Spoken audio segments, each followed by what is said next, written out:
Hello. Welcome to our sixth and final JFK 60 series presentation presented by the Osher Lifelong Learning Institute at the University of North Texas and JFK expert Mr. Dory Wiley. Has this been fun or what?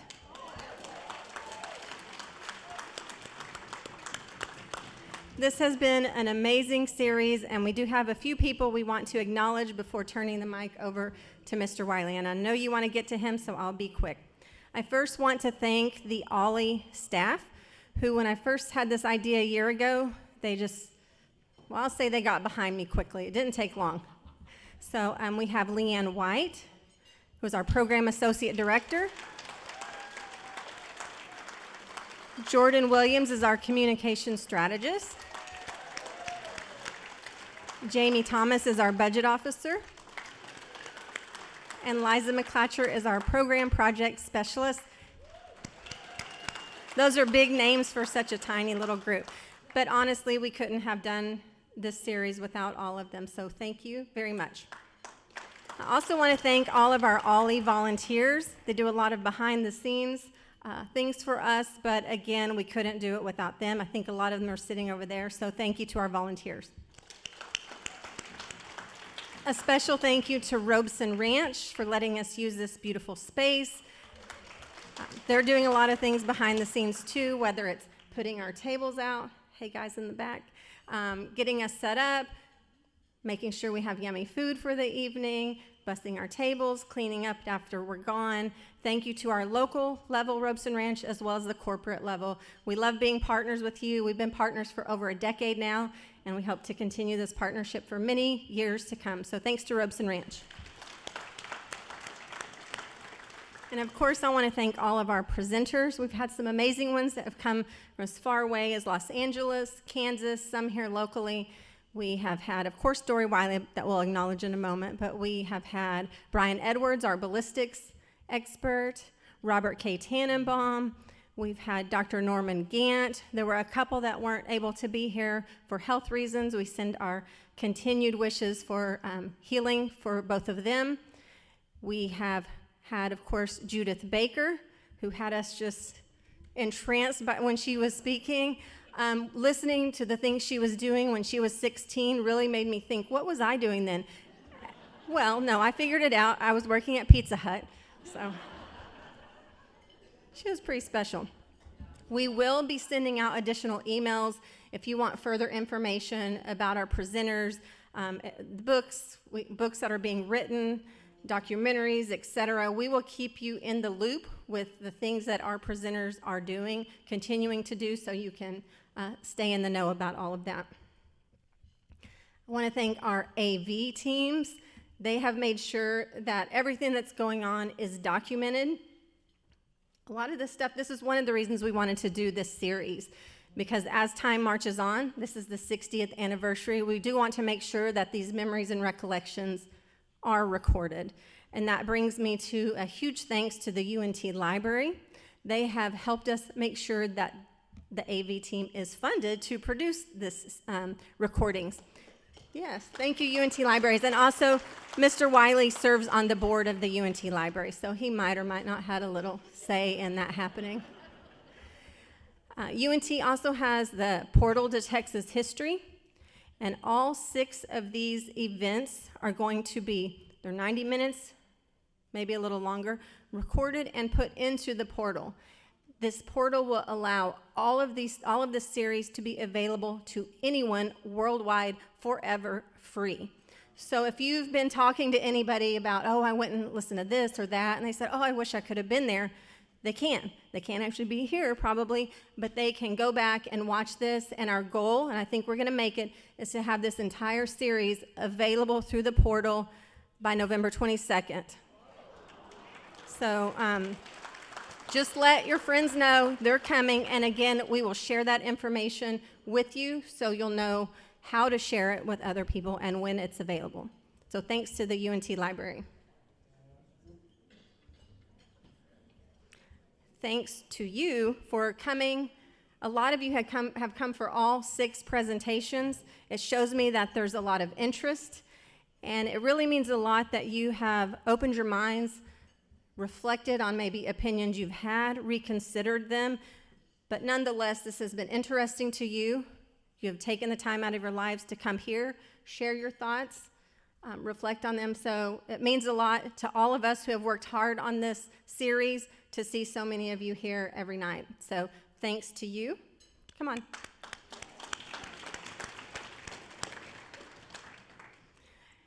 And I also want to thank, I don't know if she's here yet. Jessica, are you here?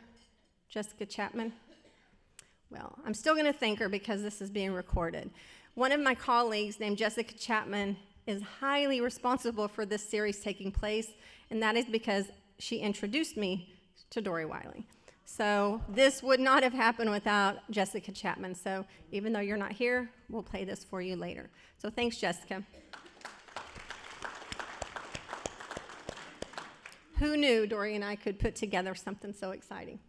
It's been fun. So on that note, the series would not be here without the man standing here to your left and my right. Dory is just a wealth of knowledge, an expert on JFK, among many other things. He has been a delight to work with. The people that were brought here because of his connections. I just wanted to do this. I didn't know how to do it, but I wanted to do it, and it wasn't until I met Mr. Wiley that I thought we can make this happen. So it's his expertise, his dedication, and his passion that has brought this series to life. So let's give Dory a big thank you. He's also fun. Oh, okay, yeah.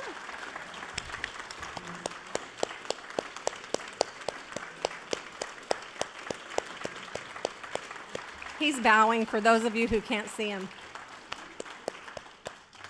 Thank you. That means a lot. Before I hand the mic to him, we have to do our 3 housekeeping things. 1, we do have people coming around to bust your tables. 2, if y'all could silence your cell phones. I always have to point at my husband. And 3, we will have time for questions, so if you would please hold them until the end. We will start questions at 6:45, and I'm going to keep him on track. So if you see me coming around here, that's what I'm doing. I'm making sure, although I'm sure we could listen to him for hours, but I know there are going to be questions, so please save those to the end, and we'll ask them at that time. So let's start our final presentation. I know it's going to be a great one. Come on up, Dory. Thank you. You're sweet. Thank you. Well, I've decided after that it's time to go home. Why screw it up, right?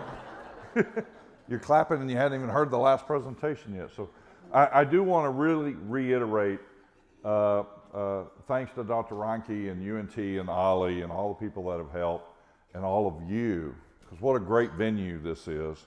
I think one of the great frustrations we have as researchers is getting the word out. How do we get people to care? How do they learn the volume is immense. You know, the summaries we're doing for you are just extremely tedious and laborious and difficult to present in a short time period. An hour and a half, 6, it's just not enough. There's just too much. And I can speak on behalf of every researcher that I know, is the honor to speak in front of you and have you be interested. I know the wine helps, is really humbling, and thank you very much. So thanks to all of you, really. All righty. The trial you've never heard about. Let's do a little recap. The first night, we talked a little bit about just some questions, some serious things to maybe think about, that maybe the narrative is a little different than what I've been told. Okay, and then you got to meet some witnesses, and we try to do that every year. You know, because a lot of them are disappearing, right? A lot of them are disappearing, and it's really amazing. Just like I had told you before, if you'd have had a chance to visit with someone that had been at Ford's Theater, you would do it. And we have that. We have that opportunity tonight, or during here, especially here in Dallas, right? It was here. You know, how many of you been down to Dealey Plaza? You know, if you ever want me to go with you, look me up. I'll take you. I enjoy taking tours and visiting with people and showing them Dealey Plaza. But there are stories that we're uncovering all the time here in Dallas, you know. So to give you a few examples, you know, Robert Groden and his wife have come, and he's the foremost authority on the a lot about the assassination. He's a very good researcher. But there's a Zapruder film and this, that, and the other, and he's just fantastic, and it's an honor to just get to speak with him. Because if he hadn't have done what he did, we would have never seen the Zapruder film. It would have never come out. And we would have never known about Dan Rather and some of these people telling us a story about which way the head snapped, which was kind of a big deal, you know.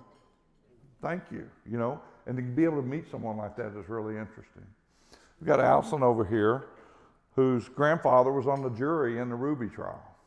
You know, how interesting is that? You know, that I just fluked out and met her one day. We've got Chana here. Chana's one of my more interesting recent finds, and she's working on a book. I asked her if I could talk about this. Part of her story, can't tell the whole story, but part of her story is her father was in the FBI, one of the top and FBI and ONI and CIA photographers and film guys. And they used him for all kinds of things, filming assassinations, this, that, and the other. And she says he filmed, and he told her he filmed, the JFK assassination for the intelligence community. You know, wow. And she's even had inquiries from all over. Hey, we know your dad filmed the assassination. Do you have it? You know, she's telling her story, and we're going to try to use her next year in a book, and she's fast and furious in writing them out. It's amazing. But keep bumping into these. Some of these we can't even tell you about. We're under an NDA. But keep bumping into these stories, and they're fascinating. So moving on, all the doctors, most of them have passed away. There's a few living, but they all have been very consistent about the head wound and the big hole in the back of the head, entry here, right? We covered that ad nauseum. There's I think a documentary coming out this week or something on all the doctors and something, but it's all being together and interviewing them and telling that story. If you get a chance to see it, look at it. That's nothing new for us researchers, but you'll want to see it because it's extremely compelling. And it's not only compelling from the standpoint they're telling you what they saw, but in light of the work of the Assassinations Records Review Board in the 90s that uncovered a fraudulent autopsy, they were the witnesses, star witnesses for the review board to say somebody surgically altered JFK's head because that's not what it looked like. Wow. That sounds, the first time I heard that, I thought, that is just nuts. This thing gets crazier all the time. Crazier all the time. But that was the biggest thing that came out of the Assassinations Record Review Board. So then you get to meet Bob Tannenbaum, which I hope you enjoyed. He's getting older. He's still extremely full of fire and passion. But here you have the number one investigator, the deputy counsel, who led the investigation, House Select Committee assassinations. And he tells you, yeah, Clay Shaw was CIA. He tells you the CIA was involved. He tells you the FBI was involved, that they covered it up, and that they lied to us, and that Oswald didn't do it. And he's one of the best lawyers, trial lawyers in the country. And he understands murder cases, right? Kind of interesting. And then you meet Judith, which the first time I heard her story, I thought, what? Now I want you to remember, you didn't really get to hear her full story. What I was doing was catering to the record. And Judith can be all over the place because her mind is 1 billion miles an hour and she's smarter than all of us. Okay? Go online and listen to her story. A lot of you bought her book. Thank you. It meant the world to her, and she's also one of the best researchers we have. And so she's got a lot of facts in there as a fact witness and as an expert witness. Thanks for buying her book. If you want her book and you didn't get it, come see me. I got a case in the car and we'll sell you one. Because it's a great book and she deserves to have it sold. And Amazon's given her a lot of trouble in getting it sold on there. But she has several other books online that she is able to sell. But you can see her interviews online, okay? So what we were trying to do is just shed briefly, just in these 6 things, there are some different things that might shock you and go, wow, okay, and cause you to think. I've had a bunch of you come up to me and go, when are you going to really point fingers, right? I will let this case do some of that tonight, and depending on how I feel, I may point fingers a little bit at the end, okay? But I think the real finger pointing comes through. I don't like to think for people. I want you to think. I want you to do your own research, okay? And granted, now the evidence is extremely compelling and very difficult to refute. So it does point in a direction, but no one needs to be told what to think. And question everything you have. Question everything you see up here. Hey, Dory, that's not right. That's okay. It's okay. That's how, if you're seeking the truth, you should never be afraid of being questioned. One of my favorite things to teach about is the Founding Fathers. And a lot of people will try to argue that Thomas Jefferson was an atheist. If you go to the American Atheist Society page, it'll say, use a quote from Thomas Jefferson that he had in a letter to his nephew, Peter Carr, and it says, you should just question the very existence of God, right? And so the American Atheist Society uses that to say Thomas Jefferson was an atheist, and so were all our other founding fathers. But if you read the rest of the letter, you realize he's teaching him apologetics. And he goes through the letter, and he says, by questioning the existence of God, you'll actually be able to prove that he exists, okay? We're not afraid of the truth. We're not afraid of the truth. So enough of that. Mark Lane, I told you, was one of the first researchers that really questioned what was going on here and wrote one of the first books, Rush to Judgment, and was extremely active his whole life in pursuing the truth on the JFK assassination. Now, when we talk about a trial, and I told you why I'm interested in a trial, trial's different than a congressional committee, right? You may not believe this, but sometimes congressional committees get compromised. Okay? So whoever's doing the writing of a book, the speaking of a lecture, running a congressional committee, you know, how pure is it? How does it stand up? Trials aren't perfect either. But it's the best thing we have. And when you subject something to cross-examination, things come out, which is sort of what we tried to do with Steve a little bit with Judith. Judith was getting a little worked up. Steve did a good job because Steve is very, very good at what he does, and he actually went after her a little harder than I thought he would. But I can tell you this, he went after her really hard at the law school, and Judith held up very well because Chana was at that. Mark Lane's contacts at the CIA warned him that the CIA was very worried about this case, okay? And they were prepared to manipulate it, plant disparaging ideas about him and his client, and to discourage coverage of the case with the media, which they did, unless Hunt were to prevail, of course. Because then it would be what? Like a false endorsement that the truth was that Oswald had done it alone. Now, defamation suits, which is what this was, are very difficult to prove, and courts are slanted to the media, and they're very expensive, okay? They give them a lot of benefit of the doubt. The more the media is supported through the government establishment, the tougher it is, okay? This is what's been a long-term problem, and this happened a lot in the Vietnam War when people were trying to get truth out about killing citizens and this, that, and the other.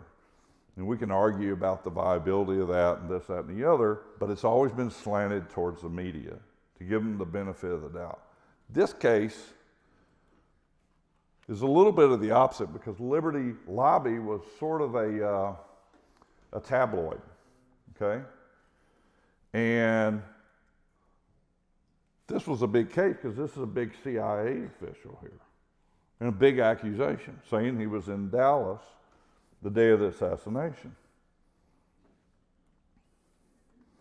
Mark Lane, what he did when he went for truth on this rather than defamation. So it was a defamation case, but he said, I'm going to go for the truth.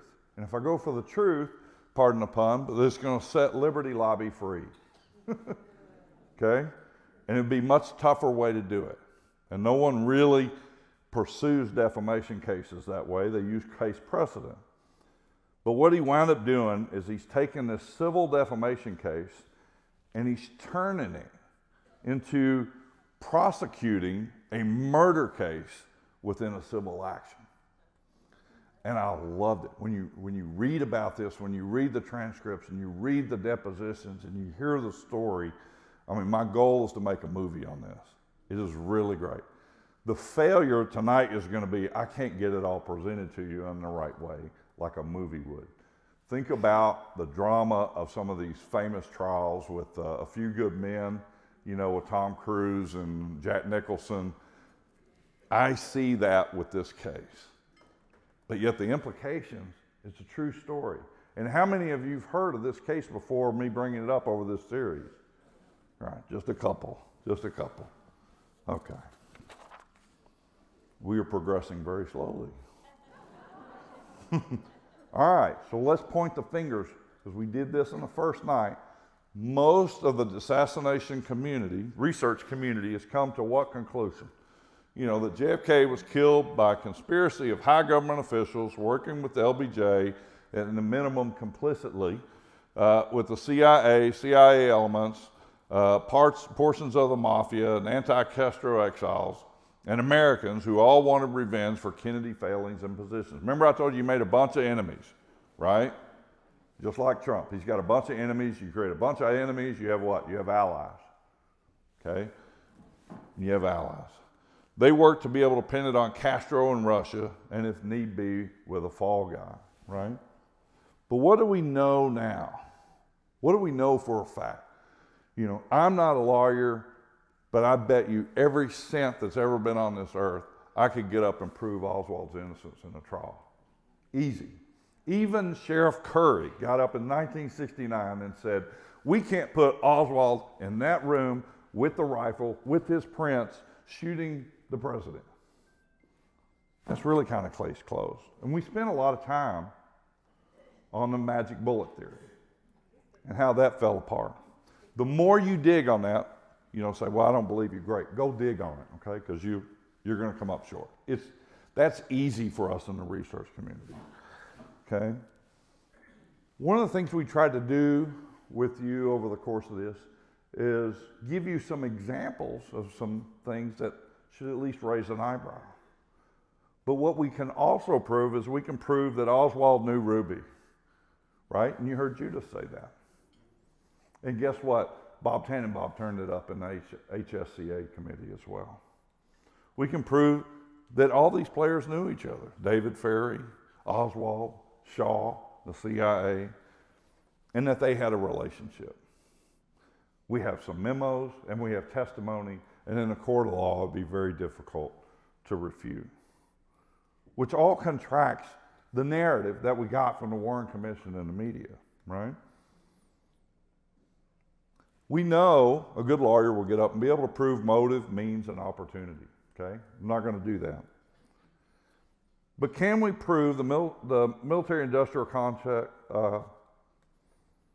complex, the CIA or the government, or the boogeyman of all of them, pulled the trigger, right?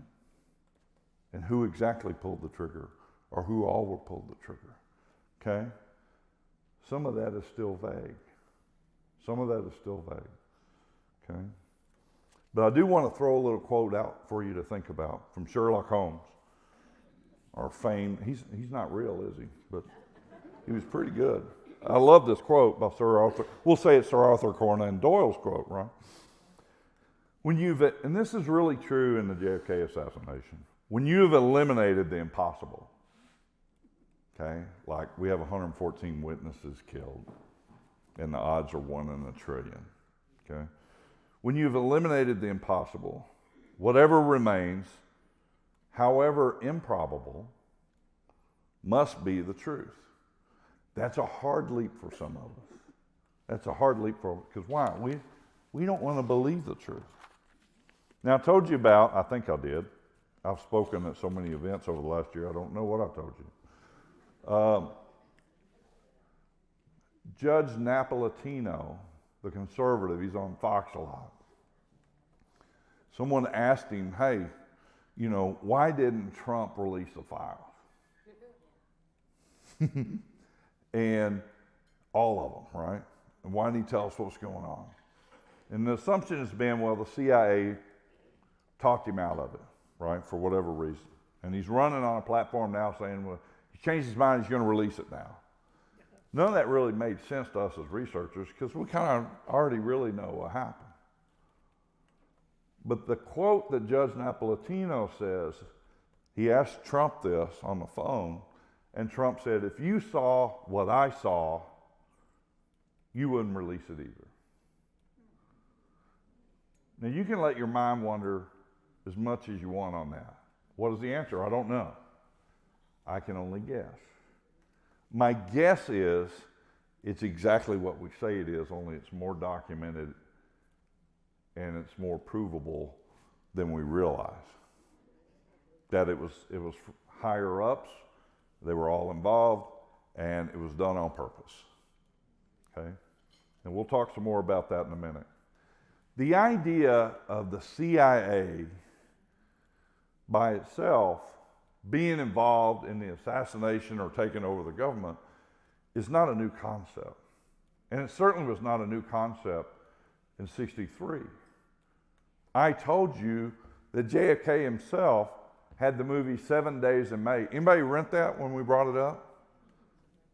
Go rent it. He said, he read the book, told his friends, I'm going to have this made into a movie and maybe it won't happen. But if I die, this is how it'll happen. Go rent it. Okay? So the idea was not new, not even to the president. And it showed up in the media too. Arthur Crocker won of the New York Times, who won a Pulitzer Prize. He writes in, this is October, 1 month before the assassination. CIA's growth was likened to a malignancy which the very high official, this is a White House official, was not sure even the White House could control even any longer. Okay? If the U.S. ever experiences an attempt at a coup to overthrow the government, it'll come from the CIA. The agency represents a tremendous power and total unaccountability to anyone. Remember what Allen Dulles did the first meeting of the Warren Commission? Passed out books. Said the only way we have assassinations in the U.S. are crazy people. Right? John Wilkes Booth, Goucho with Garfield, whatnot. In America, crazy lone nutters do it. In other countries and other history and all the Caesars, it's always an inside job, but not here. Okay? And we had these other investigations. I just want to quickly remind you. The Ramsey Clark panel, which was a sham to begin with. The Rockefeller Commission, which really was investigating the intelligence agencies. And the 75 House Church Committee, the Church Committee was to investigate the intelligence agencies. And that one got a lot of legs. The Church Committee got a lot of legs. And in fact, the Schweiker report, Richard Schweiker, senator from Pennsylvania, and this may be a report you don't know much about, but it is extremely condemning. In fact, just read a little bit here from you. He was the chairman of the subcommittee responsible for reviewing and investigating the role of the CIA and the FBI in providing information and conclusions to the Warren Commission. The first time this had been done since the Warren Commission in '64. It states, quote, that they have developed evidence which impeaches the process by which intelligence agencies arrived at their own conclusions about the assassination, and by which they provided evidence to the Warren Commission. Evidence indicates that the investigation of the assassination was deficient. The Warren Commission report collapses like a house of cards.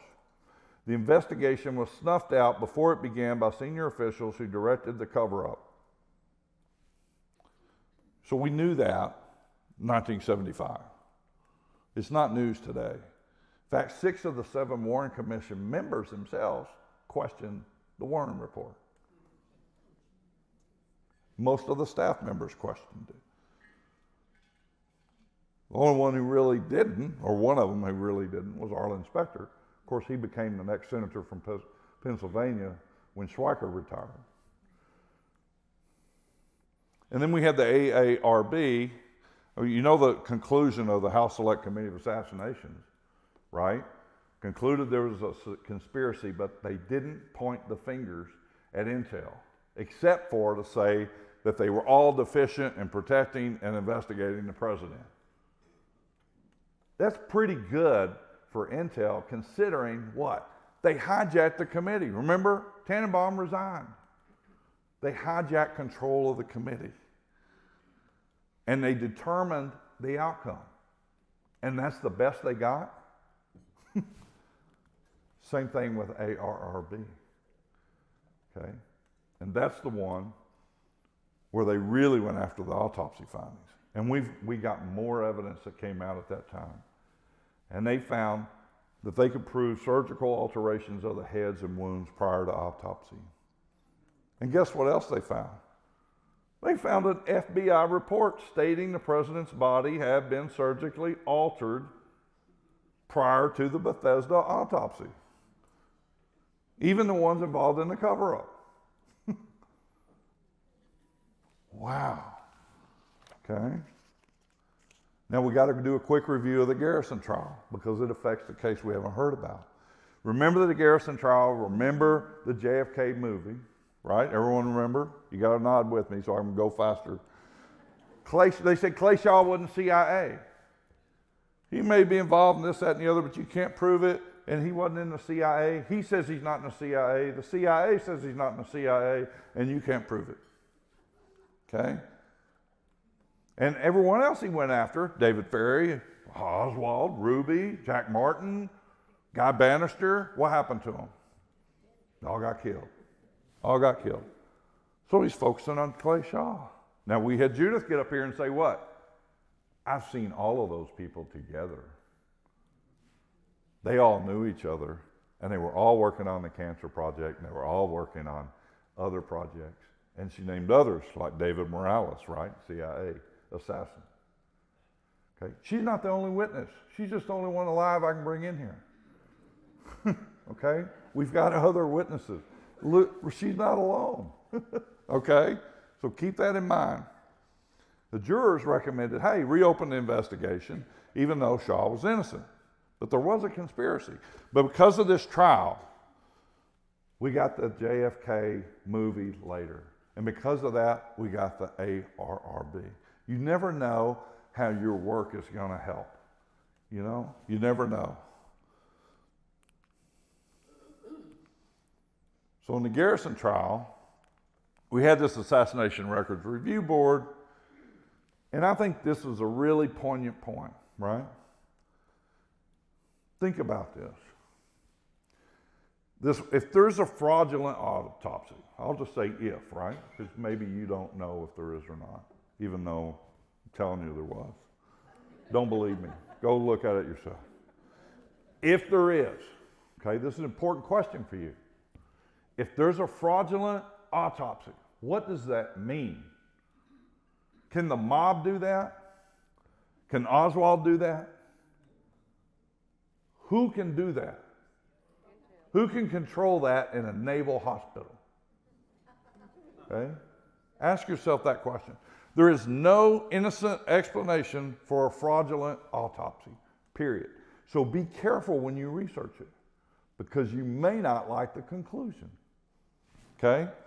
Only one conclusion is available. Whatever regime orchestrated the autopsy, orchestrated the cover-up, and carried out the assassination. There is no other conclusion.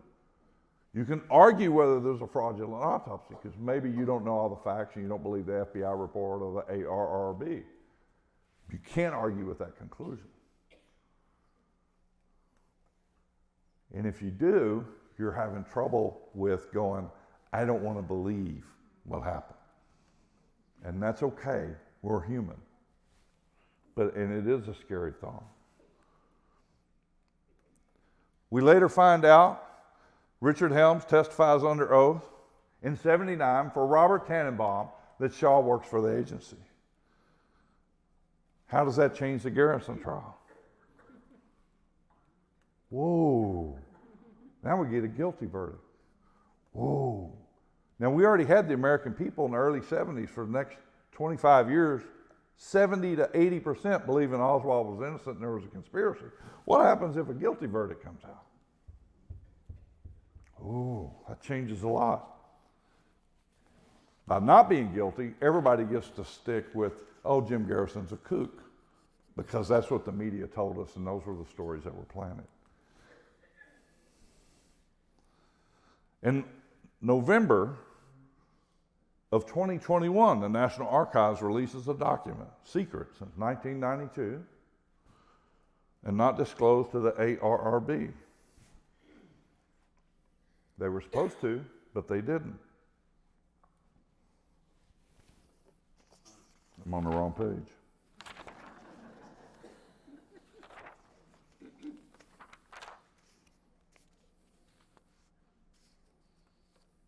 Oh, it basically says Shaw was in the CIA. And the CIA website, I pulled this up on a fluke. If you pull up on the CIA website, it now admits Shaw worked for the agency on the web. Those are big implications that most people don't know about in the country because they don't know who Clay Shaw is. Everyone knows who he is, right? Does everyone remember? We went through a lot of names. Okay?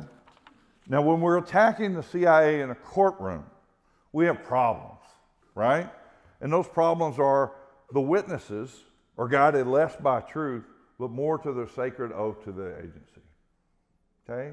So lying and telling the story and this, that, it's all part of their job. It's okay. You and I get on the truth and we're like, we're on the stand, you know, I'm swearing on the Bible, I'm going to hell if I lie, and they'll throw me in jail for perjury. I've been on the stand a lot. That's how I feel. I'm like, ooh, make sure I don't screw this up. I'm worried about telling the whole truth, nothing but the truth. So help me God. Doesn't work with the CIA. Whether that be in a subcommittee or in the courtroom.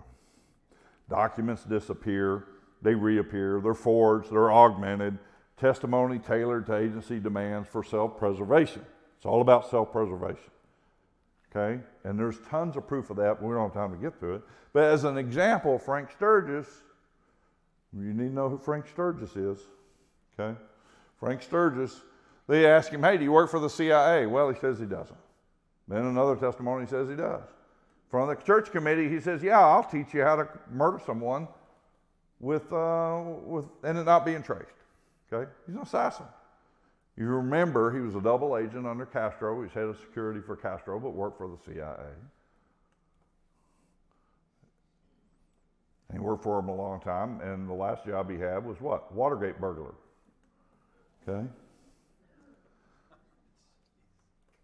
Now CIA says he worked for him.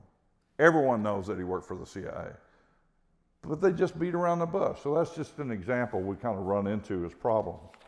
And certainly something Mark Lane run into.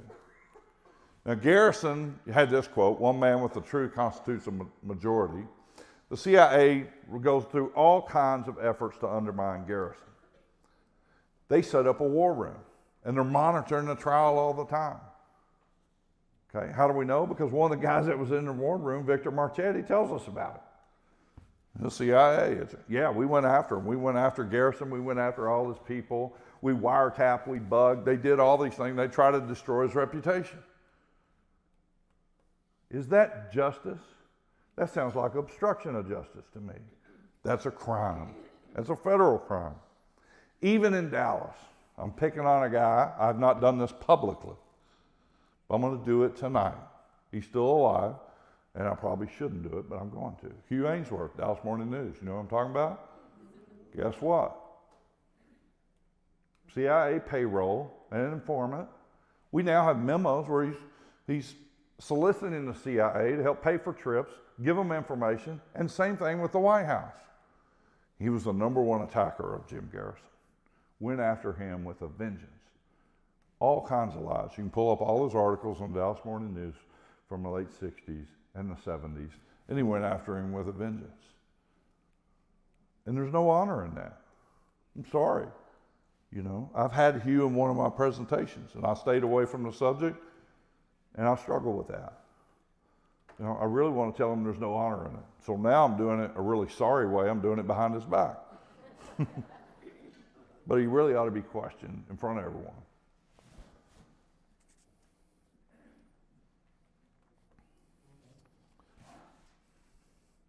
I'm going to skip the rest of this. Even LBJ comments that there's a CIA conspiracy. 4-page memo from the FBI, Deloach to Mr. Tolson, #2 guy at the FBI and Hoover's boyfriend, on 4/4/67. Jack Anderson of the Washington Post said he went down to Fry Garrison. Okay, everybody remember Jack Anderson? Big reporter, investigative reporter. He went down there to Fry Garrison. Garrison sat with him for 6 hours and he became amazed at the case laid out before him and that it was so compelling that now he wondered if there was something to this conspiracy. Deloach lays out the general theme of the case in the memo, and most amazingly, at the end of the memo, points out how Marvin Watson on LBJ's staff called me late last night and stated that the president had told him in an off moment that he was now convinced that there was a plot in the connection with the assassination and that the president felt that the CIA had something to do with this plot. Is that because he's trying to deflect what else he knew? You can decide that, but what does it tell us for certain? He's not giving a ringing endorsement of the Warren Commission report, is he? We got a problem with the Warren Commission report. We can at least take that from it. Okay? What else? We know that Amesworth tried to bribe a sheriff in Clinton, Louisiana, because there had been people, including the sheriff, that identified Clay Shaw with 2 of the other conspirators. He tried to bribe them. We've got that on record. That's obstruction of justice by a news reporter. Is that independent investigative journalism? Search for the truth. That is a big deal that he gets involved in. We're talking about Shaw being in the CIA or not.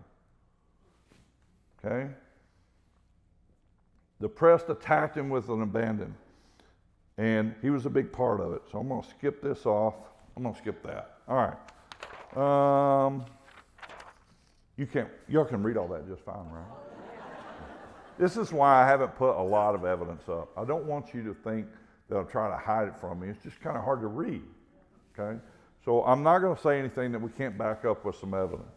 But if you read this document, the CIA simply lied to the ARRB to ensure that the document would continue to remain secret for 25 more years. This is the one I mentioned earlier, released later on. Then in 2017, that's when it was released, the CIA lied to President Trump in 2017, and then in 2021 they released this.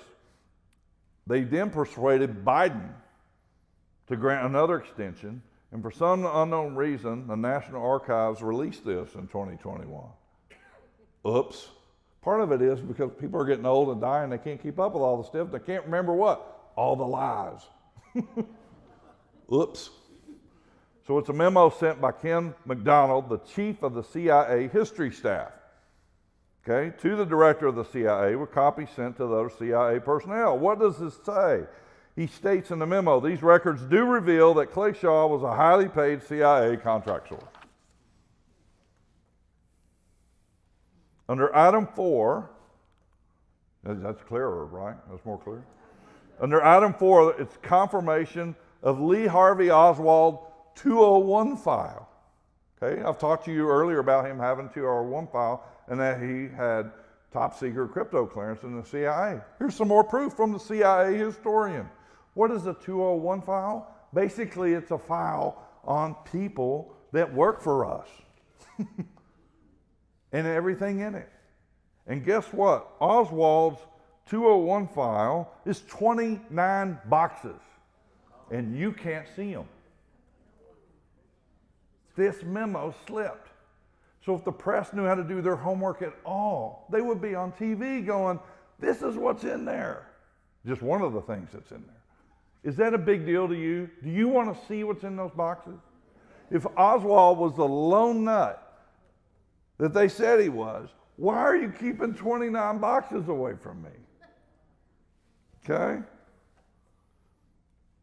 They've got 8 boxes on David Atlee Phillips. You remember that name? Remember the number 3 guy?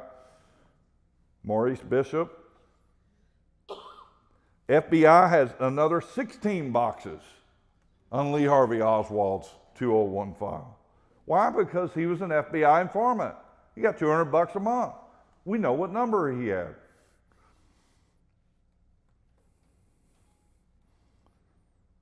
However, this is from the CIA historian.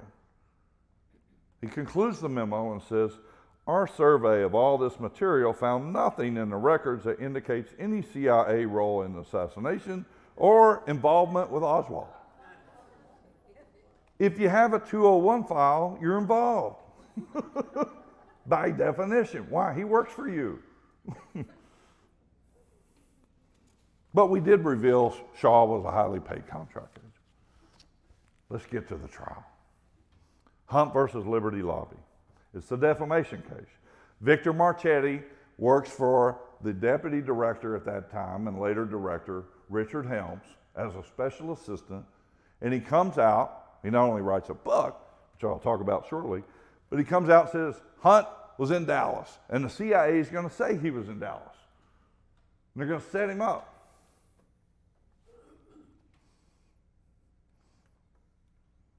Hunt sues.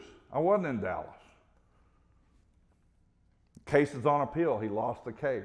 The lawyer did a terrible job. $650,000 judgment for the plaintiff. Bankruptcy for Liberty Lobby. Mark Lane goes to him and says, why don't we go for the truth? I'll do it for free. You got nothing to lose. This is a case for America. I'm going to prove not only Hunt was in Dallas, but he and the CIA were involved in the assassination of the president, which the prior lawyer had agreed to not do.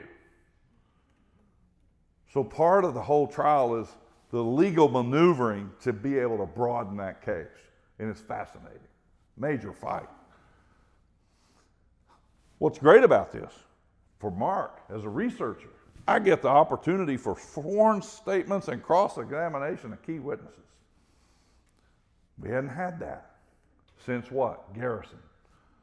And most of Garrison's witnesses what? Died. Now, he was very concerned that a loss is what? Another Garrison setback as truth as an untrue ratification of the Warren Commission. That's the risk. But it's done in Florida. It's a spy trial in search of the truth. And the intel community brings its own principles of truth and challenges, as I talked about earlier. They operate under plausible deniability, right? We want to be able to, this is a policy that the CIA and the government use. We want to be able to plausibly deny anything, that we were involved in this assassination of this country or undermining that. That's a policy they use. It's also the name of the book that Lane uses to discuss this trial. Oh, and this may surprise you, this wasn't covered by a single major newspaper or media outlet in the country. Do you think this would be interesting to the American people? Absolutely. I apologize for this, you need to take a picture of it, but you got to know who these players are as I go through this or you're going to get lost. And I apologize because I want to do this presentation because I want to get it on record and I want to use this presentation as an outline to start a movie. Okay? So it's going to get a little bit in depth and you're going to get lost unless you can follow all the players. Okay? I'll try to do a good job and go slow.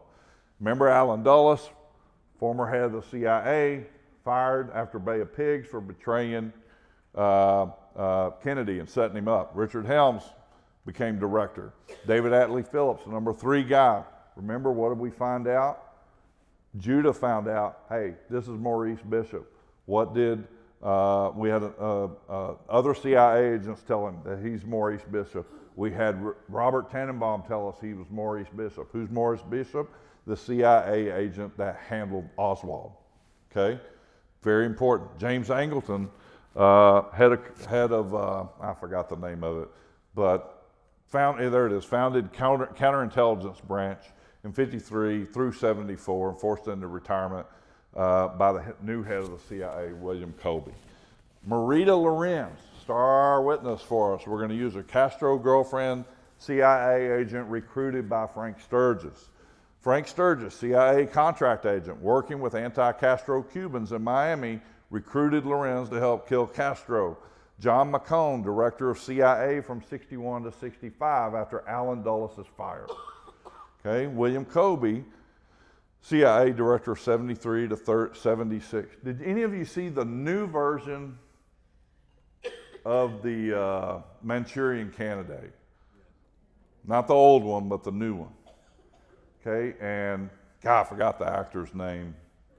I got to start from, what's Brad Pitt's ex-wife's name? Jolie. Angelina. All right, what's her dad's name? Okay, he plays a character in there, CIA, and he's paddling out in the Chesapeake Bay and they murder him, right? That's what happened to William Colby. It really happened. Murdered. Stansfield Turner, former director, 77 to 81. Victor Marchetti, who I just told you about. E. Howard Hunt, everybody know who he is? CIA operative, Watergate conspirator, author of spy novels, acting CIA station chief of Mexico City in the weeks prior to assassination. Gordon Liddy, everyone knows who he is. FBI Bureau Supervision, early 60s, Watergate conspirator. Newton Scott Miller, one of the founders of the CIA, former head of counterintelligence. And Bill Corson, Marine Corps colonel, CIA agent, leaked an internal CIA memo. This is what this is about, this case, this memo that went to Victor Marchetti to do a limited hangout of Hunt being in Dallas. Corson, by the way, was also a Watergate conspirator. All right, here we go. Trying to get through this because I know I'm way behind. I'm going to skip this part. You know what Marchetti did. Okay? His article, where am I? Okay. The article that he wrote, CIA to admit Howard Hunt involvement in Kennedy slaying in the spotlight in 1978. There was a meeting in Langley to determine what to do about Lee Harvey Oswald and the spy game with USSR revelations for the House Select Committee of Assassinations that was going on to begin later that month. Okay? They were really worried about it. They really strategized and spent a lot of time, on your nickel I might add, to fascinate and confuse the public with what we call a limited hangout.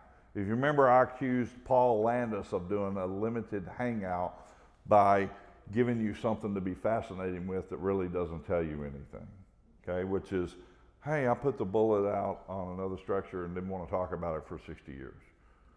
Well, we already knew about the magic bullet and this, that, and the other. It really didn't teach us anything. But it took the media, all the major media, away in a direction from anything else. That's exactly what they're trying to do with this. It's called a limited hangout. Admit some truth that fascinates the public enough to where they don't look any further. Marchetti does the same with his article. We will never find out who masterminded the assassination. It's almost like that doesn't matter, but here's something. Okay?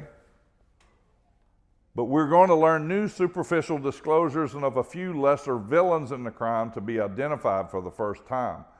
Others to be fingered are already dead. You know, I can't even believe the CIA was contemplating this. I think it's stupid.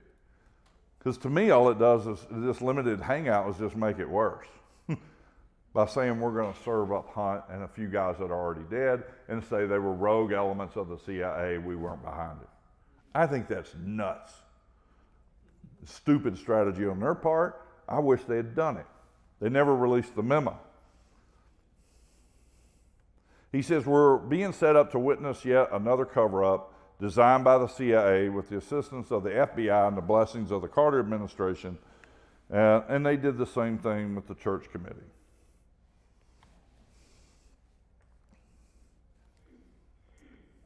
They will hang Hunt. This is in his article. They will sacrifice him as they are furious with him for having dragged it publicly into the Nixon mess and for having blackmailed it after he was arrested for money, because he wanted a bunch of money, okay? Because he had all these expenses, all the people were involved, a bunch of expenses, and he's like, hey, give us money or we're going to talk. Next thing you know, his wife is flying with a plane to Chicago, and the plane goes down. The first people on the scene are the FBI. They keep everybody away from it. They clean up all the stuff. It's a very suspicious death, okay? Hunt clams up after that. He doesn't try to bully them anymore.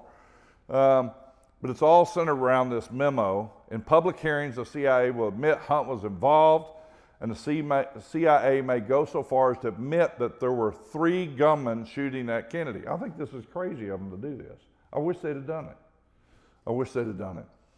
I'm going to skip down. In addition to Hunt and Sturgis, I told you Frank Sturgis, okay?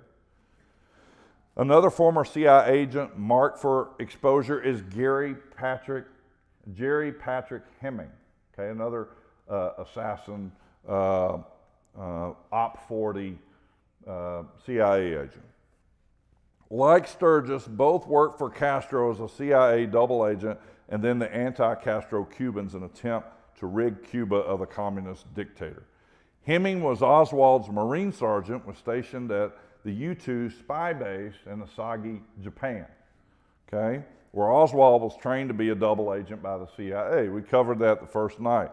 Those thrown are disgraced in some fashion and to be sacrificed if needed by the CIA and presented as renegades or rogues without approval of their superiors. So that was becoming their strategy. The fact that they were talking about this as a strategy and that we know about it from an insider is amazing. And I think it's discounted even in the research community. This is huge. I think this is huge. It's like an admission of guilt by talking about this. How can we throw them off our trail? Bill Corson, he does a deposition in May of '84. He knew Victor Marchetti. He neither confirmed or denied the meeting. Okay? Nor talking much. Remember, Bill Corson supposedly was going to give him the memo, and he was telling him about it. He was doing a leak to the press, okay, to kind of do this limited hangout. He didn't recall. He denied discussion on memo and Hunt being thrown to the wolves. He didn't even recall lunch with Victor Marchetti. Not surprising. Joe Trencho was another reporter, okay? And it turns out that he also met with Bill Corson, unrelated to Victor Marchetti. So what Mark Lane found out is, I'm going to see if Trencho and Marchetti know each other. They don't. They don't know each other. They hadn't talked about it. They didn't know, and they wrote their articles separately and didn't even know about it. Victor Marchetti said he didn't know Trencho and only learned of the article in 1984, a number of years later. And that both knew Corson. So if he didn't use Trencho and Trencho didn't use him, maybe that corroborates Corson as a source. And that's what he did in the trial. And it's an interesting story. But the results of the deposition with Trencho is he swore to his accuracy and reliability. He didn't know Victor Marchetti. He had sources inside and outside the agency. The sources are still inside the agency at that time. Angleton met weekly, this came out, met weekly with Allen Dulles during the Warren Commission, much like Hoover met weekly with Gerald Ford. And he confirmed knowing Bill Corson and James Angleton. And he confirmed he had met with Corson at the time of the article. And the deposition of another case read into the record so that he could use it.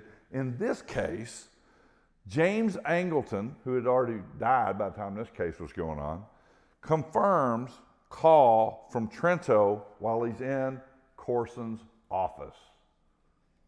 See? So these linked them. And Trento confirmed seeing the purported memo signed by James Angleton and the director of the CIA, Richard Helms, from a question by his own lawyer, not by Mark Lane. It accidentally got in the record. Wow, a piece of gold for the case. Does everybody understand the implications of that? That's a big deal. This memo not only existed, he saw it, and it was signed by the head of counterintelligence and the director of the CIA. Almost an admission of guilt. I don't really need a whole lot after that. But we're going to use it as a small piece of puzzle out of millions of pieces that we already have. The Howard Hunt deposition. Really interesting. Lane's goal was to offer evidence that both Hunt was in Dallas at the time of the assassination and that Hunt and his employers in the CIA had been implicated in the murder of JFK. I'm behind over here.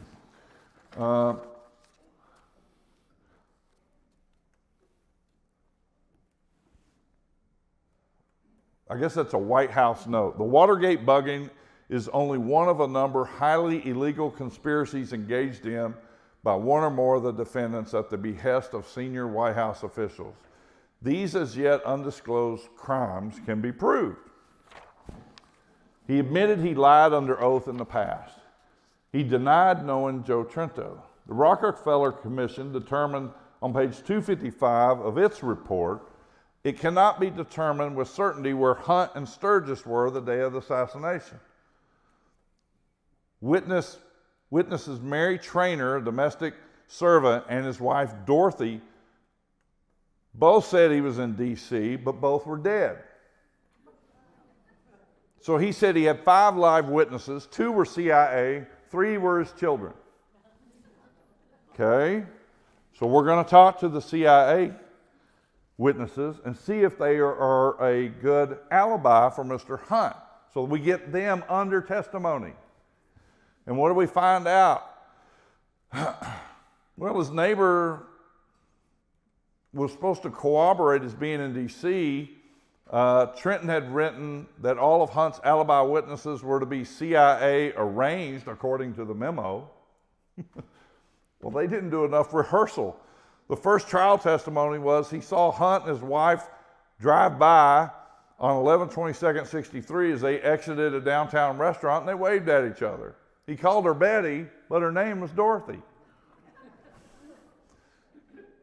Hunt had not remembered Kuzmic until Kuzmic sent him a letter reminding him that he had seen him. Hunt didn't remember seeing him in the car. So they didn't even practice their alibi. And then Kuzmic sent him a letter and said, no, remember I saw you in the car. And he said, oh yeah, okay, now I remember. This did not go well in the courtroom. They didn't see each other at work or at home that day where each worked and lived next door to each other. And there were no witnesses at the office that saw either one of them at work that day. They normally drove together to work, but they didn't that day or that week. And he didn't remember seeing him in the office that week or that day. He could remember describing the car, even though he rode in it often to and from work. You know, CIA remember details. If I were an agent, I can't do this, but, you know, they're trained to go, walk out of here and they probably tell you what, how many people are in here, how many of them are wearing this, that. I mean, they're extremely observant. They're going to know what the car is they ride into work every day. Interesting. He couldn't account for him for the whole second half of November. He said Betty McDonald had seen him at the office with no mention of Connie Mazeroff. Okay, that was supposed to be another one that was going to say he was there. It got so bad with that they didn't even call her as a witness. They eliminated her. So now you only have one CIA to back him up, and he fried that. Mark Lane took him to the woodshed. Mazeroff's testimony was terrible. She remembered Hunt, nothing else, nor anyone else that could have seen him. Totally manufactured and not credible. They didn't even put her on the witness stand after the deposition. David Atlee Phillips, number 3 guy in the CIA, head of the Western Hemisphere, right? What's his other name? Maurice Bishop, right? The handler of Oswald.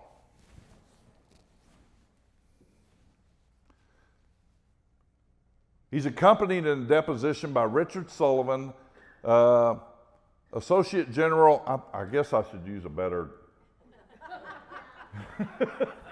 Associate General Counsel for CIA, representing the CIA, and he said not Phillips, and another identified CIA representative of Directorate of Operations as an advisor to secret of state objections. Oftentimes when these CIA guys came in, they would have other guys come in, and they wouldn't even say what their names were.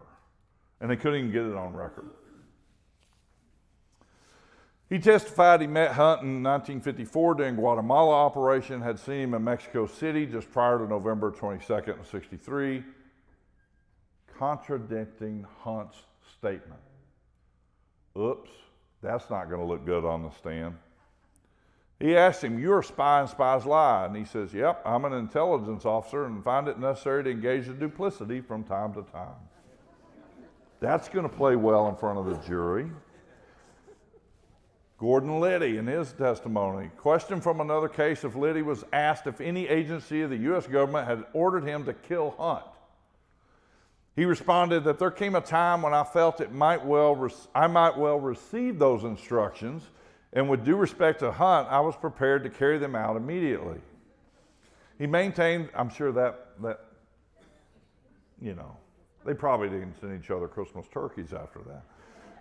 He maintained that Hunt still had his relationship with the CIA after retirement. You remember he retired and he went to go work for the plumbers in the White House, right, as one of the plumbers for Nixon. No, he wasn't retired. You don't ever retire from the CIA. Once CIA, always CIA. That's the rule. Don't forget. Okay? CIA furnished Hunt political operators and cartoons against Ted Kennedy's should he run. He testified to that. Operation Gemstone, a political. By the way, these depositions are long and they're very interesting. I just pulled out a few highlights. Operation Gemstone of political subversion against Democratic Party by Liddy and Hunt, with the support of CIA, including numerous illegal activities, including the attack on Senator Ed Muskie's wife, sabotaging communications and break-ins so that he himself would break down and withdraw. And he did. God, it's a good thing they don't do any of that stuff today. Hunt, he testified Hunt was the paymaster. Hunt had extensive contacts in organized crime. Oh, remember when we said we were looking for connections to the mob and the assassination? That's going to be interesting. The Cubans involved in Watergate had killed 22 men. He testified to that. Okay. By the way, the Cubans involved in Watergate are all involved in the CIA assassination. We'll get to that. He met Hunt and Dr. Gunn at Hay Adams to discuss killing Jack Anderson of the Washington Post, and they debated what method to use, aspirin roulette, car wreck, or fake robbery mugging where they killed him. Hunt said he would do it rather than the Cubans, given the sensitivity of the matter. When asked if Hunt would lie and commit perjury to cover up, Liddy said he would expect him to do that. Stansfield Turner testimony, former Admiral, Director of CIA, 77 to 81, attended by 2 assistant general counsels of CIA with no contact info. He had no recollection of discussion, no connection of Hunt in 4 years as director, no knowledge of U.S. Of aliases, breaking laws, of Warren Commission, of Allen Dulles, or Warren Commission, or attendance records, sick leave, HR records, nothing. He knew nothing. Basic conclusion, he was an outsider, appointed by an outsider, not part of the agency workings, or he was a liar. He admitted he wouldn't necessarily know all the workings of what's going on in the CIA. Mike Pompeo has testified to the same. If they don't want you to know what's going on, you won't know. Richard Helms. So Richard Helms, this is some interesting line of questioning, a small portion. I'm running out of time already? Golly. Did the CIA have anything to do with killing of JFK? Answer, to the best of my knowledge, the CIA had not executed the president.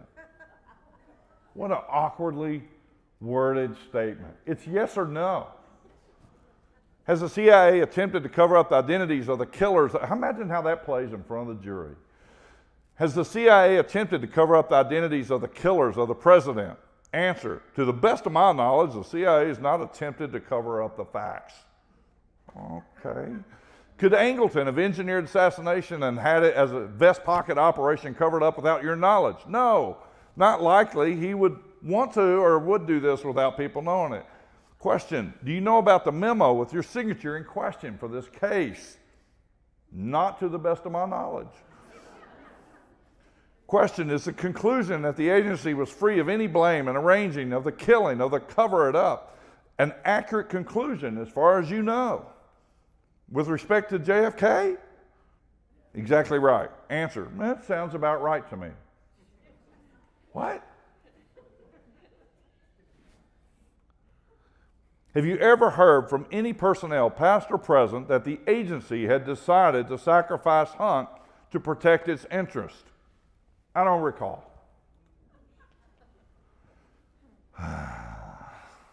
To be a fly on the wall in that room. Do you know if Frank Sturgis was ever an employee of the agency? A, to the best of my recollection, Frank Sturgis was an agent. An outside agent, a contract agent of the agency. He was not a staff member. Whatever. Do you know of any conspiracy or attempt by the agency to pin the Kennedy killing on LBJ or Richard Nixon? I don't recall. Wow. If such a plan, would you have known about it? I can't respond with any assurance. Don't you love it? That's the arrogance coming through.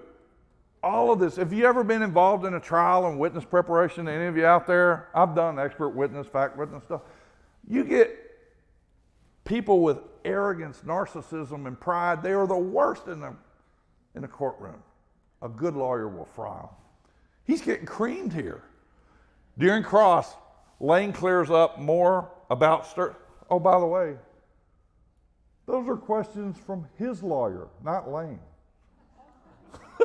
They didn't even rehearse. What a layup. It's an alley-oop.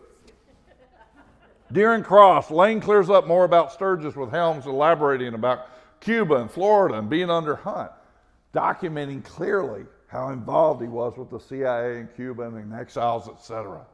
Do you know the name Clay Shaw? You testified to him being a contract agent under oath in 1979 under the Domestic Contact Division. And he said when he did that, you could have heard, it was as if he threw a hand grenade in front of him. He was trapped because he'd already testified that he had. Helms clearly fumbled, and his lawyers and CIA counsel were very agitated, and then he feigned ignorance of the Garrison trial. What Garrison trial? And Shaw's role in it and said he didn't recall. It was already on record that said he did. Did you inform the DA in New Orleans about Shaw being in the CIA? Did the CIA assist Shaw in the trial? Did the CIA assist Shaw's lawyer? He didn't know. He didn't remember. He didn't know. Remember, Victor Marchetti said he was in the room. And Helms headed up that room. It was a war room set up to attack Garrison and his investigation.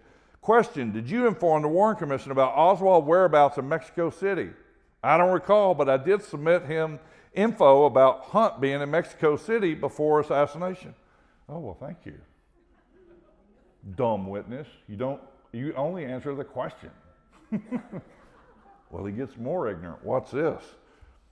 Lane asked about the memo, right? Referenced by Marchetti and Trencho, and Helms sincerely but naively asked, hey, did the HSCA ever produce that memo? Oops, that wasn't the question. You just confirmed its existence, though. He had participated in a series of calls with Hunt, said he recorded them, and then said he destroyed the recordings. Neither director of the CIA had helped Hunt's case. They definitely helped the defendant. Hunt confirms his background. During Cross, Lane got Hunt to admit extortion and threats on the White House for funds during the Watergate and perjury during the trial. He admitted coming up with a plan to destroy the public image and credibility of Ellsberg, the Pentagon Papers on Vietnam, admitted supporting the activities and using all the resources of the government to destroy people's lives and reputations versus going to court, and that it was okay. That's policy.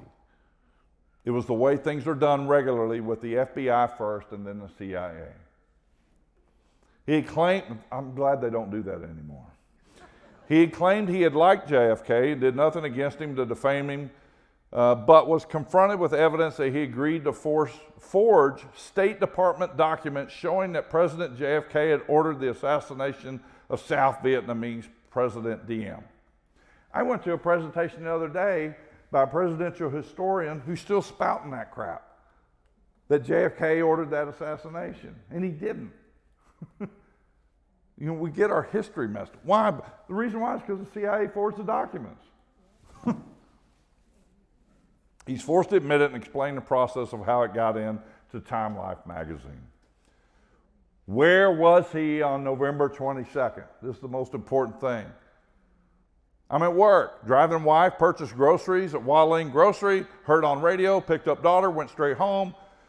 Was never in Dallas until 1971, never met Frank Sturgis till 1972, never met or knew Lee Harvey Oswald, was not in Mexico in 1963, and between 61 and 70 have destroyed all my records, by the way. Well, by the way, he went through this case and disproved all that easily. First of all, there was no grocery store there at that time. It came later. All he had to do was look it up. Phillips testified Hunt had been in Mexico, right, in 63, and actually been station chief there in August and September of 63. Other testimony has him at home at time of assassination, and then he went to office. He couldn't remember a name of anyone he talked to that day by phone or otherwise. Everyone know where they were that day, November 22nd, 1963? You sure do. I think you would if you were in the CIA too. He couldn't remember that he used 11 hours of sick leave on November 23rd, 1963, as Rockefeller Commission found, and he couldn't remember being sick. Do you agree that the Rockefeller Commission conclusion was that it cannot be determined where Hunt and Sturgis were on the day of the assassination? I agree. The report makes that statement. He's a terrible witness. He started off as a great witness, had this great history. He's a good-looking man. He speaks well. He's highly educated. He wound up being a terrible witness. The jury hated him. They could tell he was lying. Why did you have to convince? This is the killer. I mean, you could see him just leading them up there. So you were in Dallas, right? No, I was in D.C. Okay, so you were in D.C. Where were you? I was with my kids, right? Where were you? I was in front of the TV, right? I was cooking in the kitchen with my wife. And you have these 3 kids, right? Yeah. Why are you bringing this case? Well, libel, because they said I was in Dallas. It brought great distress to my children. And I had to convince them I wasn't in Dallas. This is where good lawyering comes in. He says, Mr. Hunt, if you were in front of the TV with your children that day, why did you have to convince them you were in Dallas, not in Dallas? The whole courtroom gets super quiet. Hunt doesn't say a word. They said for almost a minute. He didn't know what to do. It's such an obvious question. The beauty of it, common sense is fantastic. He looks at the CIA agents in the audience. He looks at his lawyer.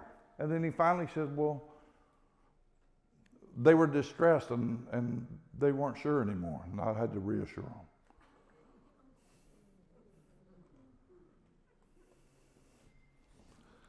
That was a killer. Here are the 3 hobos in Dallas, okay? His son, St. John, sees this and goes, that's Daddy. St. John doesn't remember him being there that day. St. John wrote a book. How many major publishing houses want to cover that? None. St. John's still around. So this is the hobo. This is Howard Hunt. You can decide if it looks like him. But I think I will trust St. John. That's his daddy. If he says that's his daddy, then he's in Dallas on November 22nd, 1963. Oh, and they didn't call St. John to stand. Well, she wasn't a little kid anymore, right? 1984, he's an adult. Put him on the stand. He didn't. He didn't put any kids on the stand. How could your family, believe the hobo photo is of you in Dealey Plaza in Dallas if they're with you glued to the TV set, Mr. Hunt? Well, because the constant reiteration of the charges. Why do they have to be reminded? Do they not remember? What's the constant reiteration? Marita Lorenz. Okay. Castro girlfriend recruited by Sturgis to kill Castro. Deposition. Too afraid to appear in court. She appeared as witness to the HSCA. So Robert Tannenbaum and them got to visit with her. She witnessed payments on more than one occasion to Sturgis for work by CIA by Hunt, his code name Eduardo. Hey, question, did you go on a trip with Sturgis from Miami during November 1963? This is a jury trial. She says yes. Was anyone else present? Yes. What method of transportation? Car. Was there one or more cars, or follow-up car as well? What was in the follow-up car? Weapons. Did Hunt pay Sturgis sums of money for this trip for acting related to the transportation of weapons? Yes. Did Sturgis tell you where they were going from Miami? She said yes, Dallas, Texas. Did Sturgis tell you the purpose? No, he said it was confidential. While you were at the motel in Dallas, did you meet other one than those that were in the party traveling with you from Miami to Dallas? Yes. Who? Howard Hunt and Jack Ruby. Oh, we got another witness. But Jack Ruby was no lone savior of, a trial from Oswald. What was the purpose of the meeting in November 1963? Prearranged meeting for Hunt to deliver sums of money for the so-called operation that I did not know its nature. Did you see Hunt deliver money to anyone and who? Yes, to Frank Sturgis. When did you see Jack Ruby? 45 minutes to an hour after Hunt left. When was the meeting? Early evening. When did you leave Dallas? 2 hours later. Frank took me to an airport. We went to Miami. Can you tell us in relationship to the day that President Kennedy was killed when this meeting was? The day before. Your testimony is that Hunt was in and the Hunt payment was on November 21st, 1963 in Dallas. Yes. Crossed by Hunt's team. Why did you appear before the Warren Commission? A, I was instructed by my supervisors not to do so. Now this is, again, unrehearsed by her lawyers. Poor judgment. They shouldn't ask her any questions. She's loaded with information. And all they're doing is helping get it in the record. Is your testimony consistent with what you told the HSCA? Yes. This is classified info that we still can't see today. And we're seeing it now in a deposition in the public. Thank God. Stupid lawyer. Name of one of the other person in the automobile. Jerry Patrick Hemming. Whoops. Dumb lawyer. Two Cuban brothers named Novus and pilot Pedro Diaz Lance were also in the caravan. Question, in your work for the CIA Operations Op 40 team, assassination team, was transporting guns one of your major tasks? Yes. She also named Orlando Bosch of Op 40 as being in the Miami safe house and Alexander Rourke. This is stuff you don't need to know right now, but it's good for us research people, and I'm putting it in the record. She also named, did you talk to the FBI voluntarily after the assassination? Yes. Did you tell the FBI everything you told us today? Yes. How did the FBI act? Answer, they weren't interested in CIA activities and were dismissive. Question, why did you leave Dallas? This is her lawyer. Why did you leave Dallas before the assassination? A, I didn't know what it was, but I knew it was really big and very dangerous, and I feared for the life of my child. Her child was Castro's child. and myself, and she flew to Miami. So that's part of how they got her into this. And flew to Miami and then New York to be with my mother in New Jersey. Did you ever talk to Sturgis about it? Yes. This is her lawyer again. You'll love this one. Did he indicate to you that he was involved in the assassination of the president? Yes. He said, we killed the president that day. You could have been a part of it. You know, part of history. You should have stayed. It was safe. Everything was covered in advance. No arrest, no real newspaper investigation. It was all covered, very professional. What do you think, ladies and gentlemen of the jury? I've only presented a small portion of that case. That should move you to at least raise an eyebrow. This is Sturgis, one of the tramps. Okay, this is him. That's the tramp. You can decide whether it looks like him. We also have other witnesses that he was in Dallas that day too. So the jury speaks, and they say the CIA planned to throw Hunt to the wolves as sacrificial lambs because of Watergate to satisfy public interest. The CIA changed their mind. The operation was shelved. If anybody knew what happened in Dallas, it was Hunt. The arrogance of the CIA and its operatives and its lawyers became a major blind spot in this trial. Lane outworked the opposition. Good lawyers just outwork the other guys. I found that out. He outworked the opposition, presented a clear, concise focus for the case. The jury ruled against Hunt, and that not only was he in Dallas in '63, Armstrong, the foreman, responding to reporters afterwards, said, in this defamation case, malice wasn't as important as the plaintiff proved the truth. The evidence was clear. The CIA had killed President Kennedy, and Hunt had been a part of it. The foreman said, Mr. Lane asked us to do something extremely, very difficult. He was asking us to believe JFK had been killed by our own government, the CIA. Yet, when we examined the evidence closely, we were compelled to conclude that the CIA had indeed killed President Kennedy, and we recommend that the DOJ reopen the investigation. And not one major news outlet covered the case. Not one major TV station. Would this have been important for you to know? In 1984, I was in college, but I was studying the JFK assassination at that time, and I didn't even know about it. We didn't have the internet. You didn't know what was going on. What a shame. Postscript. Hunt later admitted to his son in a series of tapes, deathbed confession in the Rolling Stone. He was in Dallas as a bit player and was involved, and it went all the way to the top. It was called the Big Event, which others have called it that as well. And he implicated Sturgis, David Morales. Remember Judith Baker talking about David Morales? David Atlee Phillips, Antonio Valencia, exile leader of Alpha 66, Bill Harvey, who was head of ZR Rifle, the assassination squad, Cord Meyer, his wife had an affair with JFK and was murdered, and LBJ. He points all the way to the top. Only media would cover it was the Rolling Stone. Tosh Plumlee is on record for flying Hunt, Johnny Roselli, and 5 other operatives. He hasn't identified them yet, but I'm getting close to getting him to do that. He's still around. To Dallas that day. Plumlee says he witnessed the assassination with his co-pilot from the South Knoll, and it's a great story. You go in and type in Robert Tosh Plumlee. He goes on and tells you everything.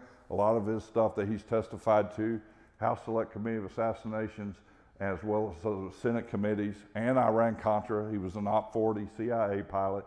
Type it in, listen to his story.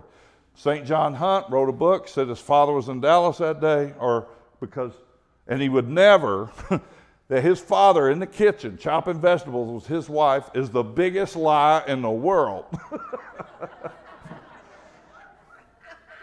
That's not overly complimenting to him as a husband.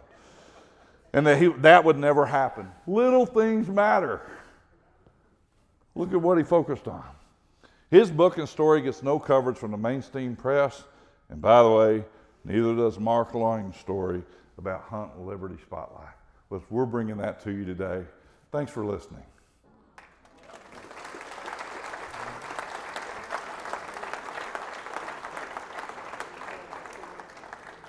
How far did I go over? We have any time for questions? Couple, any questions? Yes, sir. And remember, I'm deaf, so we need a... You told me they'd be ready.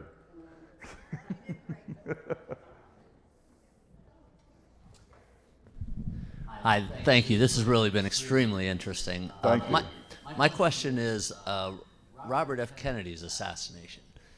Is there any links to what has occurred with John F. Kennedy, or was that a totally separate issue without the same kind of rabbit trail back to questionable Y'all got another sources? couple hours?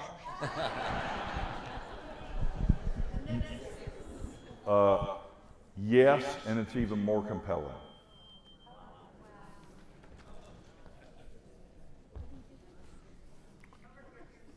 I'm ready. Thank you for who just asked that question, because I had a Syrian question.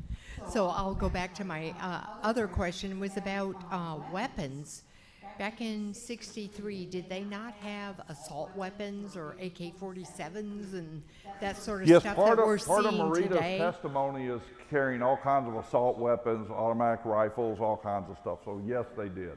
Okay, I saw Oswald's supposedly weapon at the museum or someplace. It was The Mannlicher just Carcano rifle. simple rifle. Yeah, it was a terrible rifle, wasn't sighted in, didn't shoot straight. It was impossible to shoot in 6 seconds. We went through that on the first night, and then with Brian Edwards on another night. And the basic conclusion, even the best sniper in world history couldn't do it. If he couldn't do it, Oswald's not going to do it. The example I like to use is that weapon fired about 2,000 feet per second. If you look at the Zapruder film, the head explodes. That's a frangible bullet. That gun cannot fire a high-speed velocity frangible bullet that explodes. In the story, there's a conspiracy. It's that easy. Next. I just have a real simple question. Why did they want to kill him? Why did they want to kill the president? Remember, he made a lot of enemies, right? Let's start with the top. They thought he was soft on communism. They thought he was a traitor for working with Khrushchev. The whole Joint Chiefs of Staff, remember I talked about a memo that had come out? And they said, we want to do it. We recommend to you, the President of the United States, we do a first strike on Russia, and when they retaliate, we'll only lose 40 million, but we'll kill all of them. That is our recommendation. You're soft on communism and weak, spoiled child, sleeping with everything around, rich daddy boy, unless you think like we do. That was the frame of mind. It's hard to believe today, but if you go back in time, remember when you used to hide under the desk, and that all these guys came out of World War II and were trained killers, and that they worked for Ike, who they had immense respect for. I can sympathize why they thought that way, even if they were wrong, and so it makes it a little harder to judgment, especially when JFK develops his own line of communication with Khrushchev to try to save the world.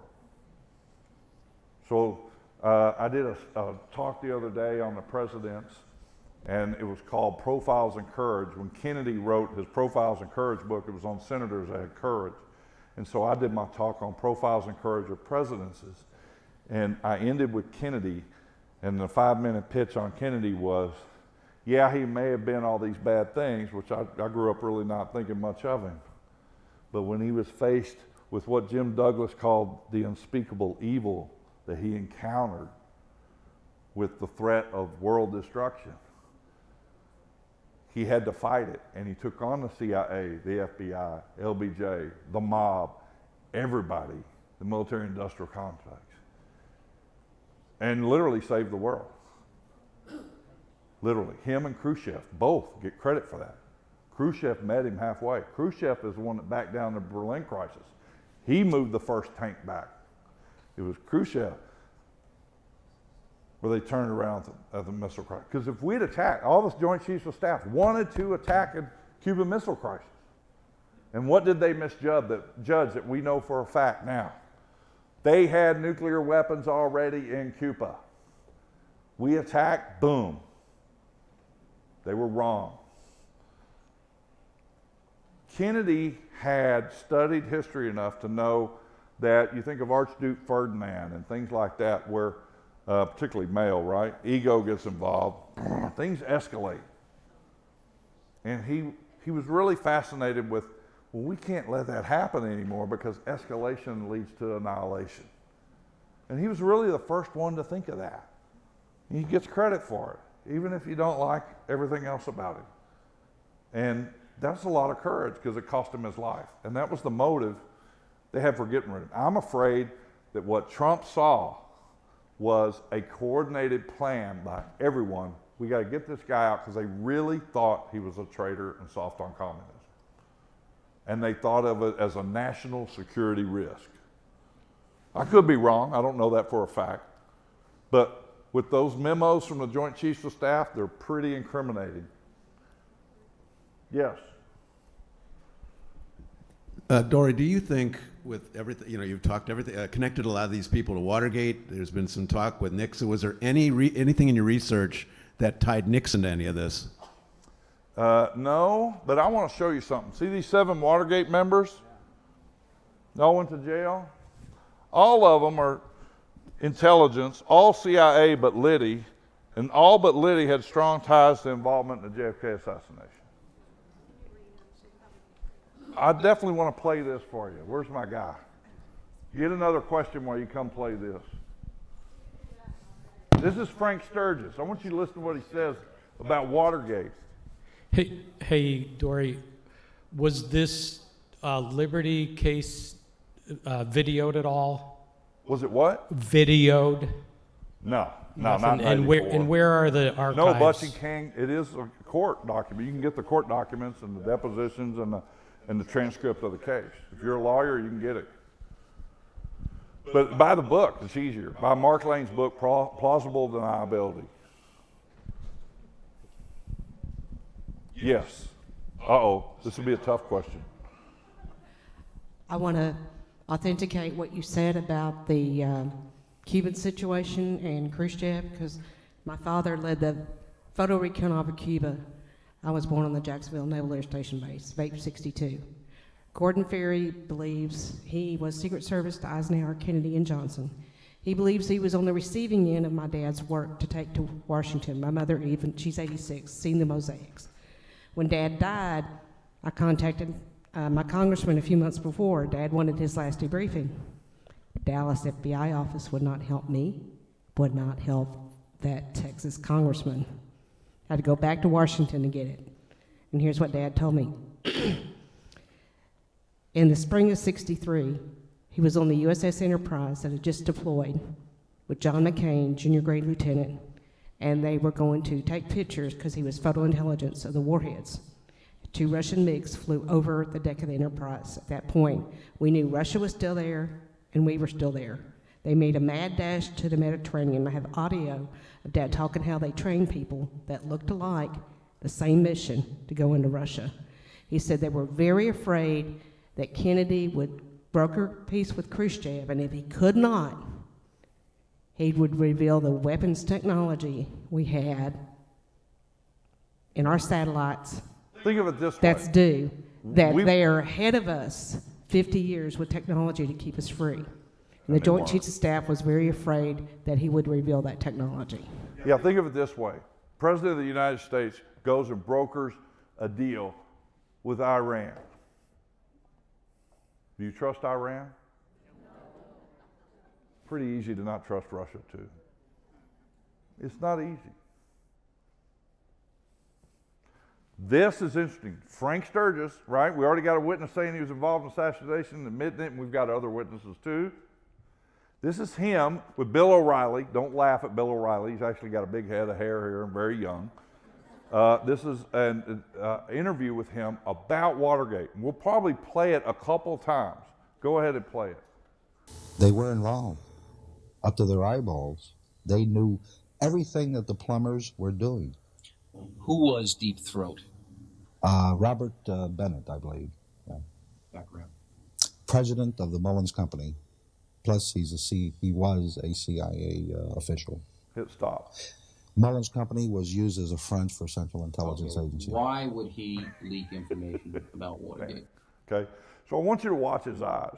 He's pretty easy to tell when he's like fudging around a little bit, and then when he gives special emphasis when he's telling the truth. Okay, so he names a couple of guys coming up here who are CIA in the White House. One of the shockers is General Haig, right? But then another name comes up, Butterfield, and he kind of goes, "Oh, well, yeah, he might have been," which means he was, and he didn't want to out him, right? So I want you to see it coming up, and then he gives him a real clincher question here in a minute about Nixon, and I want you to watch how this guy who's a known assassin for the CIA and obviously accused of being an assassin of the president, how he responds to this question about Nixon and how emphatic he is. Watch his eyes. Hit it. He was ordered to by the director of CIA, Richard Helms. Richard Helms at that time. Okay, who is leaking information to the CIA from inside the White House? Howard Hunt did have an office in the White House, all right? You had Butterfield there. Butterfield was CIA? Well, I'd say personally that Butterfield probably had a good possibility that he had an association with CIA officials. You had General Haig. General Haig had Certainly. ties to the CIA. Yes. Mm-hmm. Sturgis says the combined information from Hunt, Butterfield, and Haig was edited by the CIA and fed to Bennett, who then gave most of it to Bob Woodward of the Washington Post. Sturgis goes on to say that the decision to politically ruin Nixon was made after Nixon demanded to see CIA files on the Bay of Pigs, the Cuban Missile Crisis, and, most importantly, the file on the assassination of President Kennedy. Several times the president asked Mr. Helms for the file, and Mr. Helms refused direct order from the President of the United States. Why? What good would that do Richard Nixon to get those files? I believe that Nixon would have uncovered the true facts that had been covered up for many years about the assassination of the president. It would take the heat off of him on Watergate. Do you think that Richard Nixon was ever in any physical danger? Yes, absolutely. He's lucky he didn't get killed. He's lucky he didn't get assassinated like President Kennedy got assassinated. Now you know a little bit more about Watergate than you used to, and that's another hour and a half. What else? I think that's it. I'm so thankful that you all stayed with us for this series. Let's give another big thank you to Dory Wiley. Thank you all for coming. I really enjoyed that. It was fun.